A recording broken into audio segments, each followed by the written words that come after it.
Bonjour, je suis Catherine Crabe, je viens de la Banque nationale et je suis chef de la section Contact Center au sein de la centrale des bilans. Nous sommes ici aujourd'hui pour vous présenter notre nouvelle application, en fait l'ensemble des changements qui auront lieu à la centrale des bilans. Alors qu'est-ce que nous allons vous présenter aujourd'hui? Donc dans l'agenda se trouvent différents points. Pourquoi d'abord une nouvelle application? Quel sera le timing de la transition?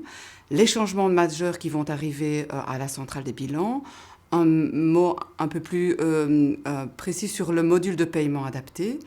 On parlera un petit peu du cadre légal dans lequel se mettent ces modifications. On reviendra sur la diffusion. On aura enfin, après ces points plus techniques, on aura une démo filing qui sûrement vous intéresse plus. Et on finira par quelques données intéressantes au niveau de notre site web pour pouvoir aller sur notre environnement de test, ainsi que des données de contact pour pouvoir nous joindre. Alors, premier point, pourquoi une nouvelle application? Nous fonctionnons pour le moment avec des applications qui sont vraiment vieillissantes, qui sont encore écrites en langage COBOL. Et du fait de l'âge de nos applications, nous risquons d'avoir des risques opérationnels. De plus, nos anciennes applications ne permettent plus d'implémenter, par exemple, la nouvelle directive européenne en ce qui concerne le split deposit. Donc, pour nous, il était obligé de passer à de nouvelles fonctionnalités, à de nouvelles applications. Il est un fait aussi que la tendance actuelle va vers plus d'automatisation, vers une évolution technique que nous devions prendre pour la centrale des bilans. Voici le timing. Le go live de notre nouvelle application Filing aura lieu le 4 avril à 9h du matin. C'est un lundi. Maintenant, qu'est-ce qu'il va se passer dans les jours précédents? Alors, notre ancienne application Filing sera encore disponible pour les dépôts jusqu'au 31 mars à minuit. Après cela, donc dès le 1er avril à minuit 1, il ne sera plus possible d'utiliser notre ancienne application Filing pour effectuer des dépôts. L'application restera quand même ouverte pour pouvoir payer les dépôts qui auront été effectués jusqu'au 31 mars. Donc, à partir du 1er avril, pour les 3 jours qui vont suivre, il y aura toute une mise en place des nouvelles applications, l'installation des nouvelles applications et la migration de l'ensemble des données. Donc les vendredis, samedis et dimanches 1er, 2 et 3 avril, il ne sera pas possible de déposer des comptes annuels comme j'ai parlé précédemment, mais il sera toujours possible d'aller dans l'ancienne application Filing pour payer les dépôts qui auront été faits précédemment. Le Go Live arrive, nous sommes le lundi, le 4 avril à 9h du matin, et dans le courant de la journée, notre ancienne application Sophista sera désactivée également. Quels sont les changements majeurs qui arrivent dans la centrale des bilans? D'abord, notre nouvelle application Filing va utiliser le portail Sésame, qui est le portail en ligne du gouvernement pour se connecter. Et donc, nous aurons différents moyens de se connecter. Il y a bien sûr pour les résidents belges la carte d'identité et l'application It's Me. Pour les non-belges ou ceux qui ne peuvent pas utiliser une carte d'identité belge, il y aura encore la possibilité d'avoir la carte d'identité européenne et IDAS et encore temporairement la possibilité de se connecter via un certificat digital. Mais cette validité sera encore permise jusqu'au début de l'année 2023. Par après, nous comptons sur d'autres moyens de se connecter. Par exemple, les mandats ITAA qui commencent à être mis en place par l'ITA. Nous espérons pouvoir l'utiliser pour permettre aux bureaux comptables et à leurs collaborateurs de pouvoir se loguer dans notre application Filing. Alors, la grande nouveauté, bien sûr, c'est notre application Filing, qui est maintenant une application qui va intégrer directement le module Sophista. Ça veut dire qu'au sein de cette application Filing, il sera possible et de créer et de déposer des comptes annuels. Au sein de cette application Filing, tout sera fait, on partira en fait d'un personal space, d'un espace personnel comme outil de base, écran de base pour pouvoir travailler. Donc pour pouvoir importer des comptes annuels ou des formulaires, pour pouvoir traiter ces formulaires, Certaines actions seront possibles en bulk, c'est-à-dire en masse. Par exemple, l'import de formulaires, il sera possible d'importer jusqu'à 50 formulaires en un coup. La soumission pourra être effectuée également en bulk ainsi que le paiement.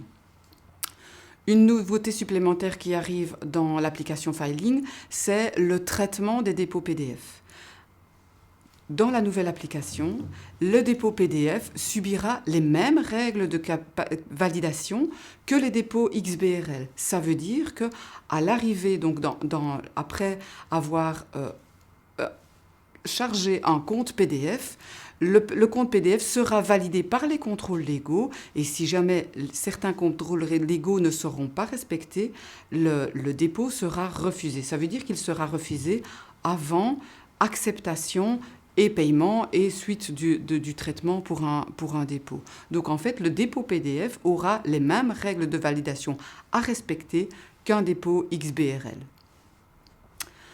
On ajoutera également d'autres outils qui vont permettre, de convertir les anciens XBRL, donc déposés sous ancien format, soit l'ensemble des XBRL qui aura été déposé, enfin en tout cas les plus récents XBRL qui auront été déposés dans l'ancienne application Filing. Nous aurons également un outil qui permettra de récupérer les données de l'exercice précédent pour pouvoir encoder uniquement les nouvelles données de l'exercice en cours.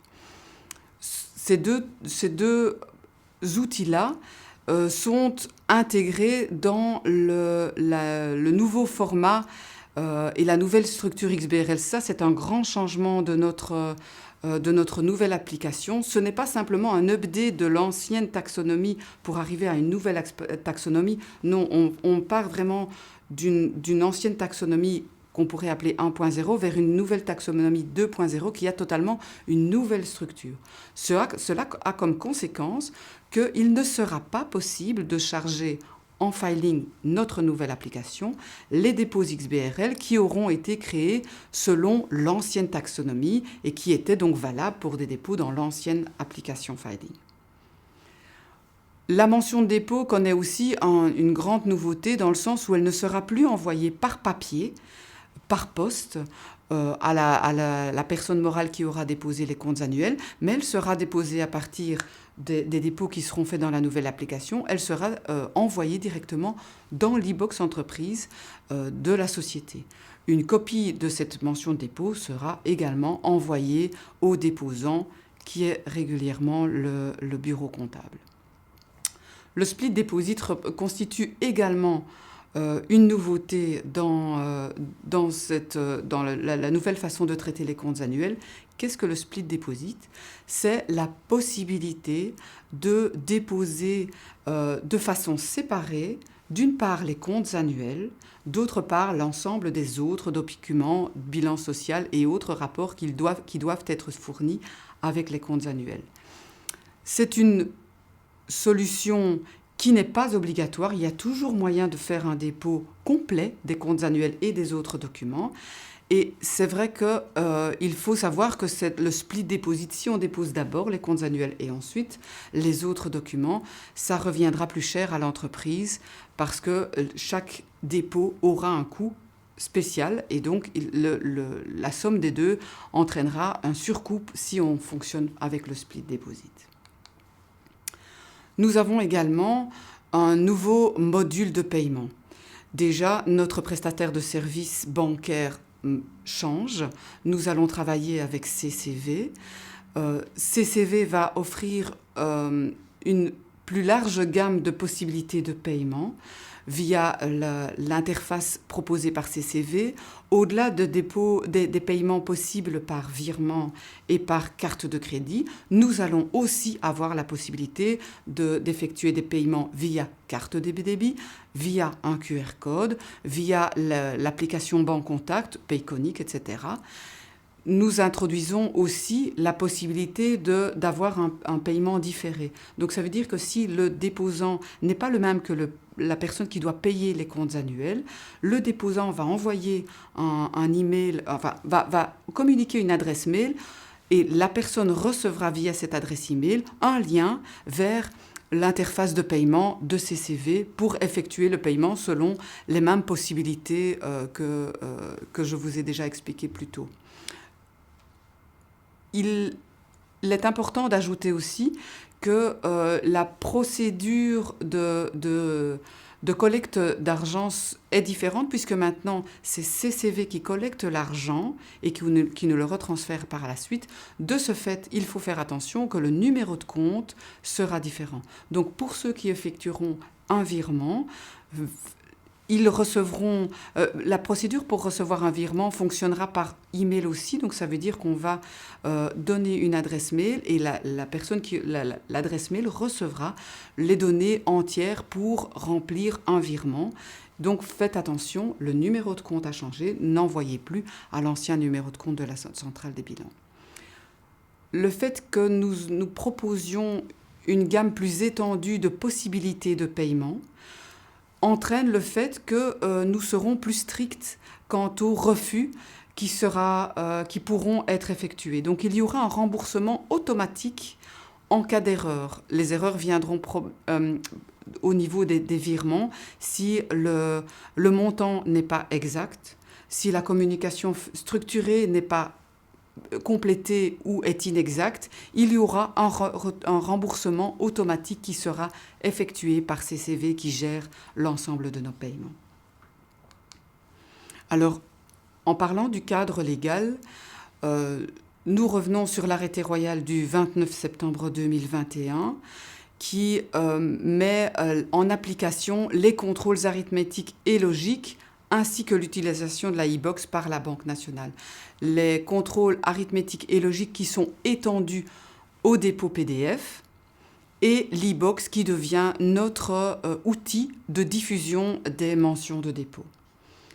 Pour ce qui est du split deposit, le split deposit est mis en place suite à l'application d'une directive européenne, la directive européenne 2013-34/EU, qui a été décidée par l'Europe et qui permet, je le répète encore une fois, de pouvoir déposer de manière séparée, d'une part les comptes annuels, d'autre part les autres documents qui sont à déposer. Au niveau de la diffusion, nous avons aussi beaucoup de changements qui arrivent. D'abord, une publication plus rapide, grâce au fait que nous utilisons par exemple un système OCR qui va pouvoir lire automatiquement les données qui sont comprises dans un PDF. La diffusion des données liées à un PDF va se faire de fait beaucoup plus rapidement que par le passé où un encodage manuel était obligatoire. L'application Consult va également être revue. Donc c'est une nouvelle application Consult qui va être proposée à partir du 4 avril. Et dans cette application Consult, à partir du moment où l'XBRL, le dépôt aura été fait sous format XBRL dans la nouvelle application, donc avec la nouvelle structure, le nouveau format XBRL, un format CSV sera également proposé en Consult pour pouvoir télécharger les données du compte XBRL déposé. Au niveau du web service également, nous offrons maintenant un nouveau web service plus moderne avec des systèmes de diffusion utilisant l'API, donc des systèmes plus modernes de diffusion.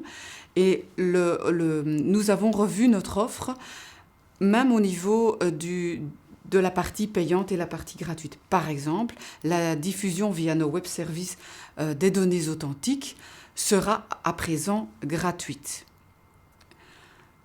Via nos web services, nous allons également proposer un nouveau format qui sera le format JSON, un nouveau format pour tous les dépôts effectués dans la nouvelle application, dépôts XBRL dans la nouvelle application. Via nos web services également, tous les dépôts depuis 1999, il faut compter un exercice comptable 98, seront disponibles via web service. Finalement, tous les dépôts qui sont disponibles en Consult seront également disponibles via nos web services. Bien sûr, dans le format dans lequel ils ont été déposés. Nous ne mettons pas à jour les anciens XBRL vers des XBRL nouveaux formats. Les données de référence seront également disponibles depuis la création de la centrale du bilan, soit en 1978. Je vais passer maintenant à la démo de filing, qui est probablement la partie qui vous intéresse le plus. Voilà, donc nous allons maintenant vous proposer une démo de notre application Filing. Alors pour se connecter à l'application Filing, comme je vous en avais parlé, nous fonctionnons avec le portail Sésame. Le portail Sésame qui permet de se connecter via soit une carte d'identité, soit via ITMI. Il y a également possibilité de se loguer via un certificat commercial ici. Pour les besoins du test, je vais me connecter via une connexion interne pour avoir plus facile lors de ma présentation.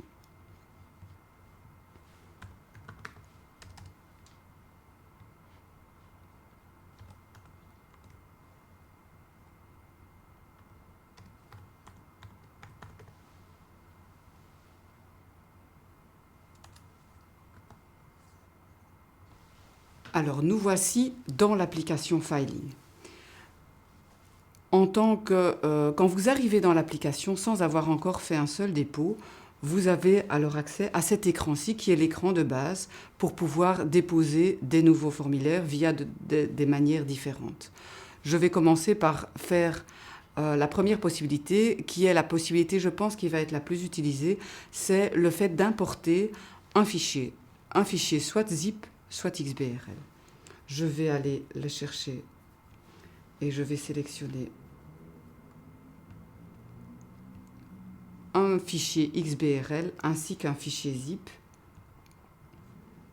Donc ensuite, on clique bien sûr sur importer. On peut ajouter un libellé ici pour pouvoir les reconnaître dans notre espace personnel qui est l'écran de base, en fait, l'écran à partir duquel on va d'habitude travailler quand vous serez habitué à l'application. C'est à partir de l'espace personnel que tout se joue.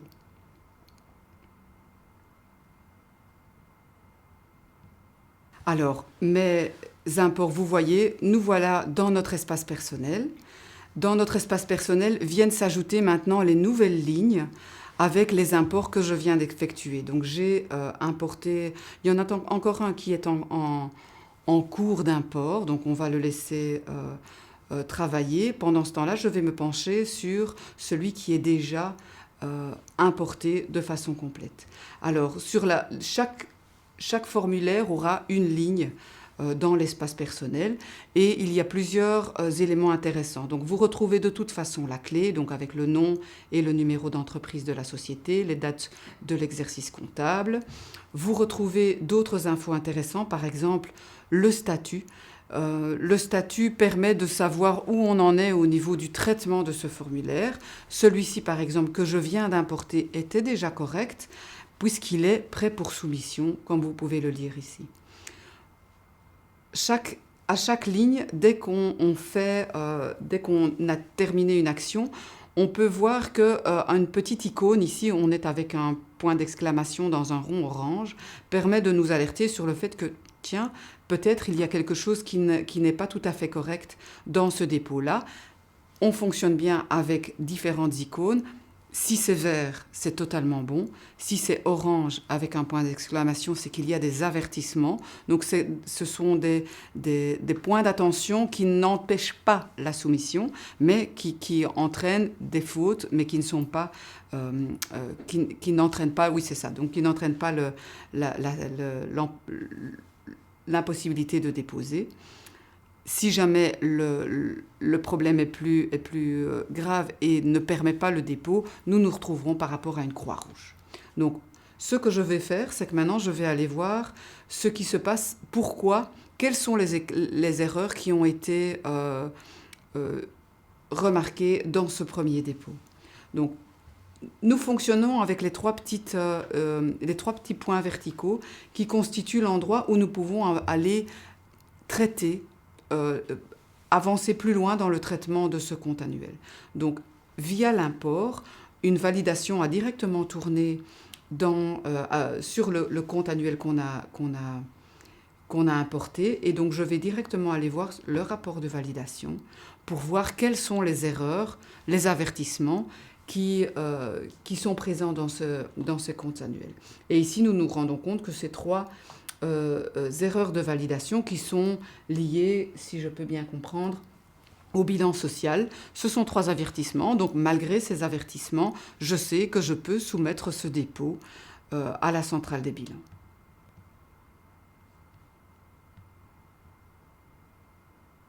Voilà. Le deuxième dépôt, le deuxième formulaire que j'ai importé, lui, vous pouvez voir qu'il reçoit une flèche verte. Donc en fait, ce dépôt est parfait. Ce dépôt peut directement être soumis.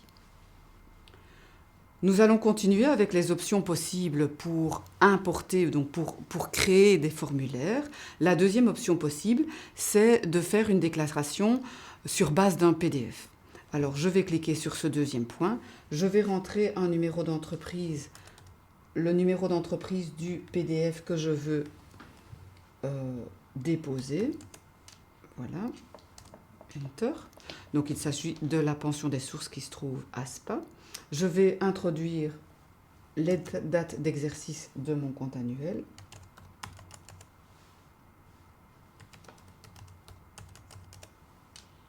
Par la suite, je peux choisir la langue du dépôt, donc du compte annuel, la devise dans laquelle je vais mettre mes chiffres, et je peux maintenant choisir le modèle. Nous sommes face à une SRL, donc je vais choisir un modèle société, et ici pour le PDF, j'avais choisi un modèle abrégé. Donc comme on est avec une SRL, le modèle que nous devons prendre est un modèle abrégé sans capital. Donc je choisis ce modèle-là et alors je peux créer le formulaire. Et nous voilà alors maintenant dans l'éditeur complet qui va me permettre de donner les dernières informations avant de pouvoir ajouter le PDF en bas. Qu'est-ce que je dois encore ajouter? La date de l'Assemblée générale.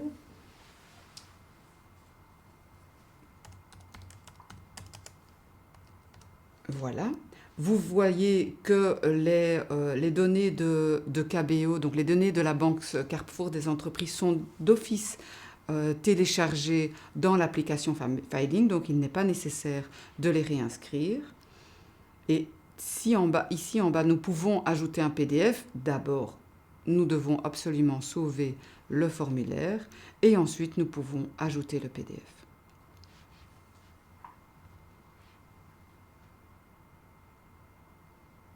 Voilà. Il reste un warning qui est diffusé, qui est un warning qui spécifie qu'il y a encore du texte ou des images présentes dans le pied de page de la première page, donc là, les données d'identification.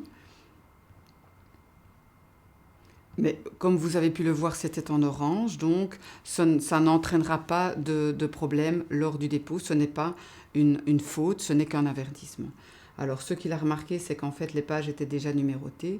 Nous sommes encore dans une application de test, donc il y a encore quelques petits ajustements qui doivent être opérés dans notre application pour qu'elle soit vraiment parfaite le 4 avril. Donc, j'ai ajouté le PDF. Maintenant, je vais pouvoir valider mon formulaire. Voilà. Et l'avertissement qu'il me signale ici, c'est le même qu'on avait vu ci-avant, c'est-à-dire qu'il y a un texte dans le footer des données d'identification.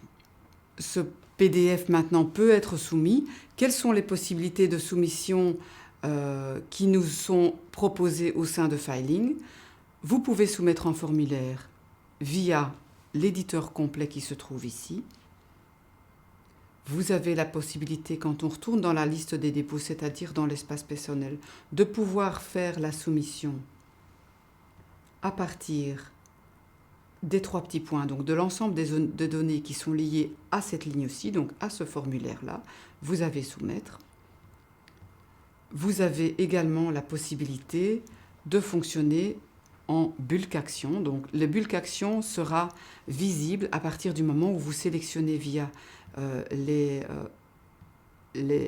possibilités ici. Vous pouvez alors sélectionner plusieurs formulaires et alors ici une ligne apparaît en plus qui vous permet de faire des actions communes aux au formulaire que vous aurez sélectionné. Je vais maintenant procéder à la troisième possibilité de créer un formulaire, c'est-à-dire créer un nouveau formulaire de dépôt à partir de rien. Donc vraiment créer ce formulaire de dépôt depuis de toutes pièces en fait. Alors je reprends un numéro d'entreprise que j'avais noté pour cette démo. Voilà. Il s'agit de la Syrie Servet. Je vais introduire des dates de début et de fin de mon exercice comptable. Je peux toujours modifier la langue, la devise, le modèle, on va choisir pour lui. Donc nous sommes face à une société à responsabilité, une SRL. Donc je vais de nouveau prendre un modèle sans capital. Je vais prendre ici par exemple un micro. Et dans la liste déroulante, je vais donc prendre le modèle micro sans capital. Je vais créer le formulaire et nous retrouvons maintenant de nouveau l'éditeur complet, mais cette fois-ci, vous pouvez remarquer que dans l'espace ici à gauche, vous avez les différentes sections qui sont proposées, donc les différentes sections de ce modèle micro. Si vous regardez ici, si on prend un peu plus de temps sur cet écran-ci, ici au-dessus, vous trouvez toutes les informations liées à la société qui est sélectionnée. Donc vous avez ici par exemple via cette icône l'adresse, à côté la forme juridique de la société, le modèle utilisé et le statut dans lequel il est. Il est encore en brouillon puisque évidemment il ne peut pas être encore déposé dans cet état-ci puisque nous n'avons encore ajouté aucune rubrique. Alors je vais ajouter les données importantes. Je vais donner une date d'assemblée générale. Vous voyez donc bien que les données de la BCE sont chargées automatiquement dans l'application. Je vais sélectionner un tribunal de l'entreprise. Nous sommes à Bertry, ça correspond à Liège Division Neuchâteau. Et la date de l'acte constitutif le plus récent, je mets une date. Maintenant, il s'agit de compléter les données comptables de la société. Alors, nous avons la possibilité maintenant d'utiliser l'éditeur rapide. L'éditeur rapide va permettre d'avoir un écran d'encodage rapide des données en introduisant le numéro de la rubrique, le montant. Ici, je vais faire un compte annuel extrêmement simplifié. Je vais introduire, les rubriques sont ici. Alors, ces rubriques-là maintenant sont remplies. Je peux en compléter d'autres. Je peux également décider de compléter les rubriques via l'éditeur complet. C'est toujours possible. Donc, je sais qu'il me manque des données dans le passif. J'ai rempli quelques données pour l'actif, il me manque quelques données pour le passif.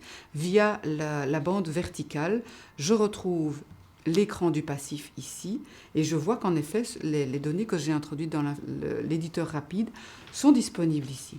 Je vais les compléter ici avec les données. Je vais encore ajouter le total dans la rubrique du total du passif ici en bas. Et maintenant, je vais pouvoir sauver et valider mon dépôt. Voilà. Et les résultats de la validation montrent que l'ensemble des données que j'ai remplies permettent d'effectuer le dépôt de ce compte annuel qui peut toujours être effectué via cet écran-ci, donc l'éditeur complet. Ou alors, je retrouve ma ligne ici via l'espace personnel, soit en individuel, soit en bulk. Donc, ce que je vais effectuer maintenant, c'est que je vais soumettre les comptes annuels. Voilà, je vais prendre les 4 et je vais les soumettre.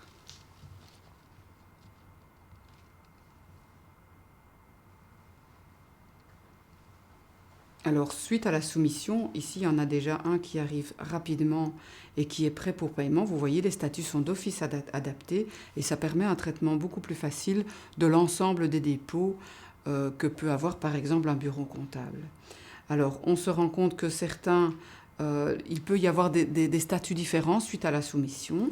Par exemple, ici, 2 sont déjà prêts pour paiement.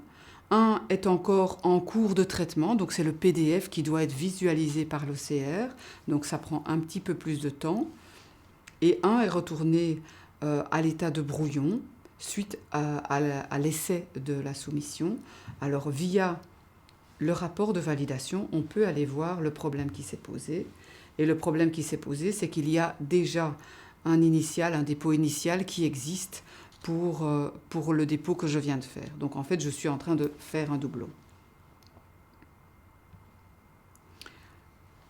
Après avoir soumis le dépôt, il est temps de le payer.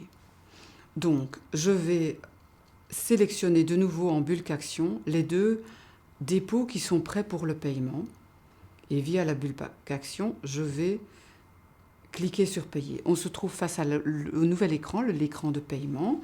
L'écran de paiement qui résume les dépôts que j'ai sélectionnés ensemble avec leurs frais de dépôt. Le total est noté là. Il faut faire attention à la ligne au-dessus. Donc c'est la date ultime de paiement. Ça veut dire que pour ces dépôts effectués aujourd'hui, le montant, la somme totale doit arriver sur le compte de CCV pour au maximum le 16 février 2022. On a ici, vous retrouvez les 2 possibilités dont je vous avais parlé. La possibilité de faire un paiement différé, c'est-à-dire proposer une adresse mail qui va recevoir le lien vers le paiement ou alors directement poursuivre vers le paiement. Donc c'est ce que je vais faire. Et là, on tombe dans l'interface de CCV qui propose soit de faire le paiement par virement bancaire. Si je choisis ça, vous voyez qu'il y a une adresse email qui m'est demandée. L'adresse email va recevoir les données de paiement qui devront être complétées via un virement classique. Moi, je vais faire un paiement via carte. Je peux ainsi vous montrer l'ensemble des possibilités offertes par CCV pour le paiement. Donc vous avez le QR code que vous pouvez scanner avec votre GSM par exemple. Vous pouvez également utiliser les informations par rapport à une carte. Je vais pour ma part utiliser un numéro de carte test.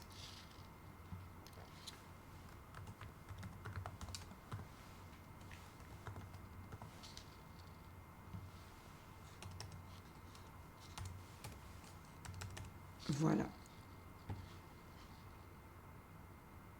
Voilà une dernière page liée à la simulation du paiement.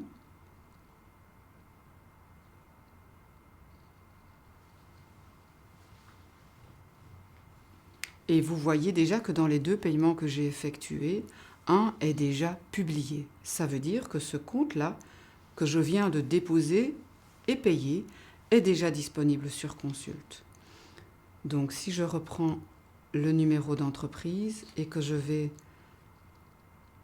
sur la nouvelle application Consulte,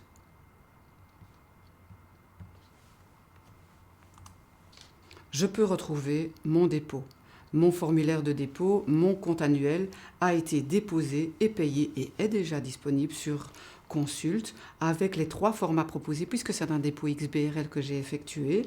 Toujours le dépôt disponible en PDF, donc on aura une visualisation PDF, le dépôt XBRL qui a été effectué et également la possibilité d'avoir un dépôt en CSV.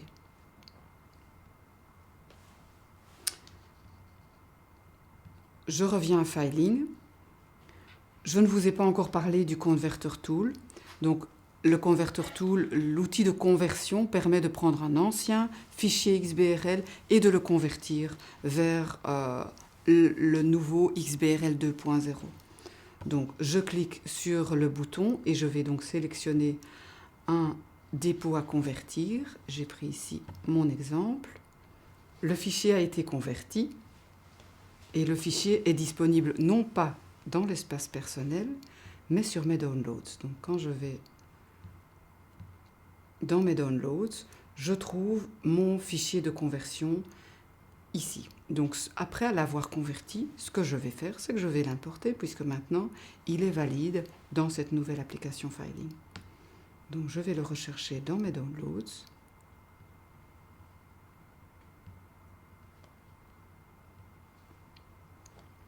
Je l'importe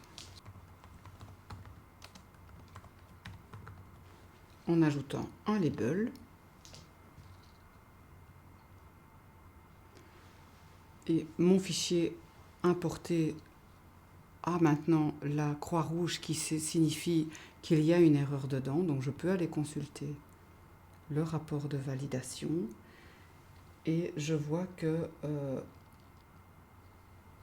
le commissaire, qui est donc une personne morale, a un numéro d'entreprise qui n'est pas correct. Donc si je vais éditer les données pour pouvoir rentrer dans les comptes annuels que j'ai chargés. Je l'avais pris en néerlandais.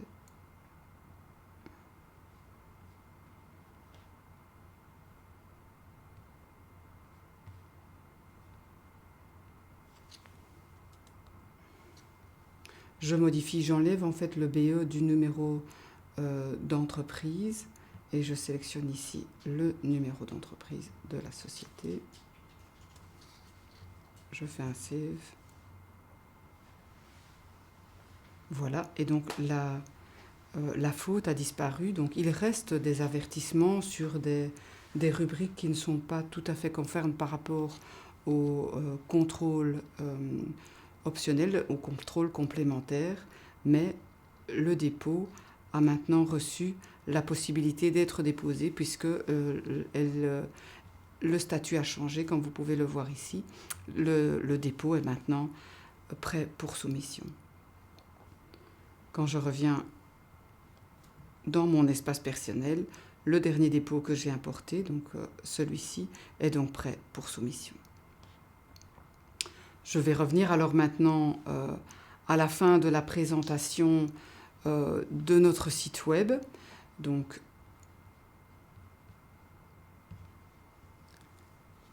le site web de la centrale des bilans a développé maintenant toute une série de pages spécifiquement liées aux nouvelles applications qui arrivent. Vous allez avoir beaucoup d'informations sur différents sujets, sur la procédure d'accès avec Sésame, l'e-box entreprise, les données plus techniques sur la taxonomie. Vous avez aussi toutes les informations concernant les web services, très développées avec aussi un environnement de test. Et vous avez une page spéciale consacrée à l'environnement de test. Dans ces pages spéciales, donc vous avez de nouveau un menu spécial qui vous permet d'atteindre différents sujets développés, mais vous avez spécialement accès à deux guides d'utilisation. Le Quick Guide qui vous donnera les premiers pas à pouvoir faire au sein de l'application Filing. Vous avez également un manuel plus complet qui détaille chaque étape pour chaque menu spécial. Donc chaque action spéciale, un menu est détaillé. C'est un manuel qui est encore vivant, donc on le complète encore. L'idée, c'est de vous offrir un maximum d'infos, un maximum d'aide pour pouvoir utiliser au mieux cette application Filing. Et donc, même le site de la centrale des bilans va évoluer au cours des prochains mois pour communiquer avec vous un maximum de données, d'informations qui pourraient vous être utiles. Comme je vous en parlais juste précédemment, voici les informations utiles par rapport à l'environnement de test. Donc, l'URL pour pouvoir avoir accès à cet environnement de test, et les informations liées à notre website avec un lien direct pour avoir accès à toutes les informations sur l'environnement de test qui est disponible sur notre application, notre website centrale des bilans. où vous y retrouverez un manuel en français et en néerlandais et des quick guides disponibles, eux, en 4 langues. Il me reste alors à vous donner toutes les infos concernant la manière de nous joindre. Vous pouvez le faire via notre contact center à l'adresse helpdesk.ba@nbb.be via téléphone 02 221 30 01. Il y a également une page web qui est spécifique pour la centrale des bilans et son nouveau look. Donc, c'est celle que vous pouvez voir à l'écran, ainsi qu'une adresse mail spécifique info.ba@nbb.be.